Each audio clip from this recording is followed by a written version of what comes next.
It was a bright morning in Virginia Beach. Flags waved high as thousands gathered in the stadium for a major rally. President Donald Trump was scheduled to speak about veteran support and military reform.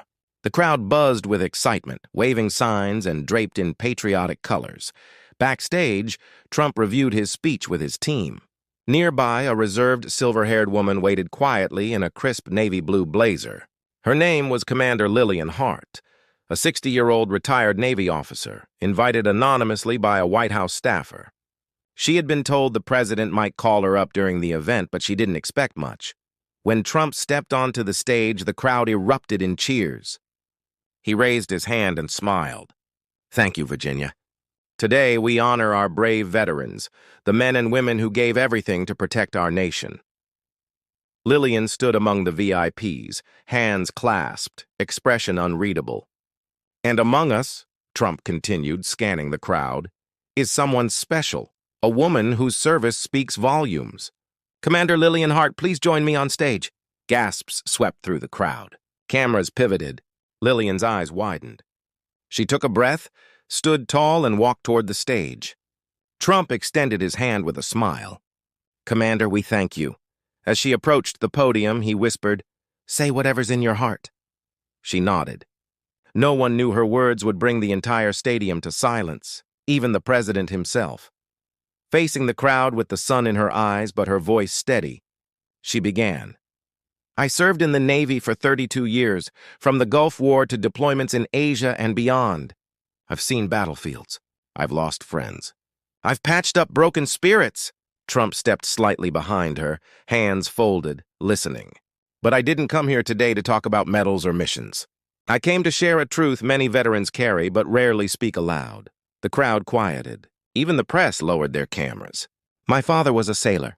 My grandfather, too. I followed in their boots, believing in service and sacrifice. But when I retired, I wasn't prepared for the silence. You leave the military, but the military doesn't leave you. You miss the structure, the purpose. And when your country forgets you, it cuts deeper than any wound from combat." The audience stirred. A few nodded. Some teared up. Trump's expression shifted. This wasn't the speech he'd expected, but he didn't interrupt. "That's why I accepted this invitation," she continued. "Because something happened last year, something that changed my life. And Mr. President, you were a part of it, even if you didn't know." Curiosity rippled through the crowd. Lillian's hand trembled slightly as she reached into her pocket and pulled out a small, worn letter. "This is what brought me back," she said softly. Holding up the folded, time-worn paper, she explained, "It arrived last year in a plain envelope with the White House seal. I almost threw it away, thinking it was junk mail." Trump tilted his head, eyebrows raised. "But something told me to open it.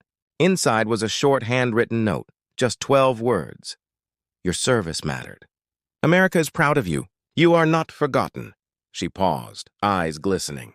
"I sat alone in my kitchen when I read it, and I cried, for the first time in years." A murmur spread through the audience. "You see, I'd lost everything after retirement, my sense of self, my purpose, even my will to go on. My husband had died. My children were busy with their lives. I was tired.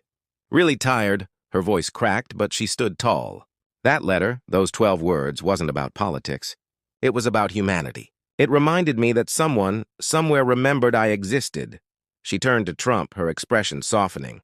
"I never thought I'd say this, Mr. President, but thank you. Not for policy, not for power, but for that letter. I don't know if you wrote it personally or simply signed it, but it saved my life." Trump blinked rapidly, his mouth slightly open but silent. Lillian turned back to the crowd. "And I'm not the only one. There are thousands of veterans just like me, forgotten but alive, broken but waiting. All it takes is someone to remind us we still matter." The stadium fell into deep, raw silence. Lillian lowered the letter, pressing it against her chest. Then came a single clap. Another. And then the entire stadium erupted in applause, not political but heartfelt and slow. Veterans in the audience rose to salute her. A mother held her son closer. Even a Secret Service agent near the edge of the stage wiped his eyes. Trump remained silent. For perhaps the first time on stage, he didn't know what to say. Lillian turned slightly toward him. "I didn't come here to praise. I came to remind. There are thousands still waiting for those 12 words. Trump finally stepped forward, speaking quietly into the microphone. Commander, I may not remember signing that letter, but I remember why we started sending them. He looked out at the crowd. There was a veteran who took his life alone, forgotten. We thought, what if a word, a line, a simple sentence could change that? Lillian's eyes brimmed with tears. It did, she said softly. You've just changed more lives than you know, Trump replied. Maybe mine too. The crowd was still recovering from the emotional wave when Lillian continued. Let me tell you what that letter interrupted. That night I had written my letter, my goodbye. Gasps rippled through the stadium. I had everything planned, the medication, even the music I wanted playing. But something inside me said, open the envelope first. She exhaled shakily. And that's when I read your 12 words. The stadium went silent again. So silent it felt as though the air itself was holding its breath. I burned the goodbye letter, Lillian said softly. And the next day I called the VA. I got help. Slowly, I began to heal. She looked directly into the cameras, her voice steady but emotional. So if you're watching this, if you're tired, if you feel invisible, please wait. Please stay. You matter. Someone will notice. I'm living proof. Trump stepped toward her, visibly shaken. I never knew. I never thought something that small could carry such weight. She smiled gently. Sometimes, Mr. President, the smallest words carry the heaviest truths. Backstage, veterans stood near the edge of the platform. Some moved to tears. Among them was Cal, a 72-year-old Vietnam veteran. He had come expecting politics, not healing. Turning to another vet, he whispered, that woman just said what we've all felt, but could never explain. Others nodded, a few clasping hands. In the stands, a young Navy corpsman leaned toward his mother. That's what I was trying to tell you after deployment. That feeling?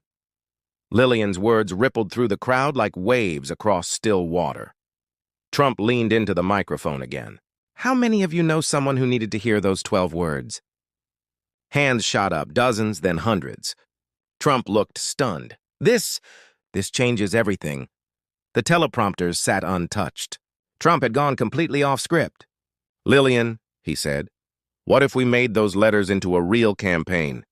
Every American writing to a veteran. The crowd roared in approval, but Lillian gently raised her hand. That's beautiful, but it can't stop at words. He tilted his head. They need follow-ups, calls, appointments, jobs, hope. Otherwise, a letter is only a spark with no fuel. Trump paused, then nodded. You're right. Turning to his aide, he said, let's call it Operation Heart. Lillian blinked. After me? He smiled. After your heart. Within minutes, clips of Lillian's speech went viral on social media. News outlets ran with headlines. Veteran saves lives with one story. Trump stunned by Navy Commander's truth. Hashtags like Navinda 12 words, Nas Operation Heart, Lara Veterans Matter began trending. Across the country, veterans shared the video. A young woman in Kansas posted, I just called my dad, a Marine vet. I hadn't spoken to him in years. Thank you, Lillian. Emails flooded the White House. Thousands wanted to write their own 12-word letters. That evening, Trump requested a private meeting with Lillian. Tell me, he asked, who started those letters? Lillian smiled. I hoped you'd ask. She pulled out another envelope. It wasn't just you. This one was co-signed by Jacob Moore, your staffer. Trump's face lit up. Jake? He's the son of a late Marine. He pushed for this idea. Moments later, Jacob, a nervous aide in his 30s, entered and saluted awkwardly. Commander Hart. I never imagined one letter would do this. Lillian clasped his hand. You didn't just write a letter. You wrote a lifeline. That night, during a candlelight vigil with veterans, Trump stood beside Lillian and made a public pledge. No veteran who gave years of their life will ever be forgotten in silence again. We will write, we will visit, and we will hire. Operation Heart begins today. Lillian raised her candle and added quietly, and we will listen. Thousands of candles flickered, lighting the night sky. It was no longer about one president or one veteran. It was a movement. Weeks later, a new office opened inside the Department of Veterans Affairs, the Letter Room. Its mission: collect, deliver, and respond to letters from Americans to their veterans. Lillian volunteered as a consultant. On her first day, she opened a note from a 10-year-old boy. "Dear soldier, I don't know your name, but I'm proud of you." She wept. "These aren't just words," she told the staff. "These are anchors." One day, Lillian received a letter with no return address. Inside was a photograph of a young Navy nurse, her best friend Janice, lost during a mission in 2003. On the back, scrawled in faded ink, were the words, "I never forgot. You saved me, Jay." Tears streamed down her face. Some lifelines, she realized, come full circle. Later, at a press conference, Trump spoke candidly. "When I took office, I wanted to build walls. But people like Commander Hart taught me some walls need to come down." A reporter asked, "What did you learn most from that rally?" Trump replied that even presidents need to listen more than they speak. On Veterans Day, Trump invited Lillian to the White House Rose Garden. Placing a medal in her hand, not a government-issued award, but one created by veterans nationwide, he said, "This is for words that saved lives." "I don't deserve this," she whispered. "You do," Trump answered. "Because you reminded us of something we forgot: gratitude." At home, Lillian opened a letter from her estranged daughter. "Mom, I watched you on stage. For the first time, I understood you. I'm sorry I never asked what it was like to serve. I'm proud of you." Can we talk? Lillian clutched the letter to her chest, whispering through tears, "Thank you." Across the nation, veterans began sharing their own 12 words. Some wrote to each other, others to themselves. "I mattered once. I still do. I just forgot. I see you. I hear you. I stand with you." The campaign spread to schools, workplaces, and community centers. At a high school Q&A, a student asked, "Commander Hart, what would you say to a soldier thinking about ending their life?" She paused, then answered, "Stay one more day, then stay again. You are worth the wait, always." The gym fell silent. A teacher wiped away tears. Jacob Moore, the aide who had sparked the letter campaign, was promoted to lead veteran outreach. Before accepting, he visited Lillian. "I only had the idea," he said. "You gave it meaning," she smiled. "Then let's keep giving." Late one night, Lillian sat at her kitchen table with a pen in hand. She wrote, "To the veteran reading this, yes, you. Please stay. We still need you." She mailed a dozen copies, trusting they'd find the right hands. Months later, at a veteran support center, a trembling woman approached her. "I got your letter," she whispered. "I was going to end it that night, but I read your words. Now I help others like me." Lillian hugged her tightly, her heart full. From a goodbye letter to a national movement. She had never imagined 12 words could echo through so many lives. As the room applauded, Trump, watching remotely, turned to his aide and whispered, "She didn't just save herself. She saved America's memory." And for the first time in years, he was truly, completely speechless.